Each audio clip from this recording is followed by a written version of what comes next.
ഇന്നത്തെ ഫൈനൽ അഭിഷേക പ്രാർത്ഥനയിലൂടെ നിങ്ങൾക്ക് വലിയ വരങ്ങൾ കർത്താവിനോട് പറഞ്ഞത് ഇപ്പോഴാണ് പറഞ്ഞുകൊണ്ടിരിക്കുന്ന ഒരു കാര്യമാണ്. ദർശനവരം ലഭിക്കും. നിങ്ങൾ പ്രാർത്ഥിക്കുമ്പോൾ തന്നെ ടിവിയിൽ കാണുന്ന ദൃശ്യങ്ങളെ പോലെ കർത്താവ് നിങ്ങളെ കാണിച്ചു.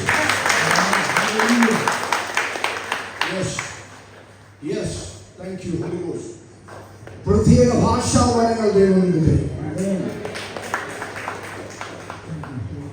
നിങ്ങൾ കർത്താവിന്റെ സാക്ഷികളായി മാറും. നിങ്ങൾ ഊഹാധ്യാനത്തിന്റെ ഒരു റെപ്രസെന്റേറ്റീവായി നിങ്ങൾ എല്ലാവരും മാറും.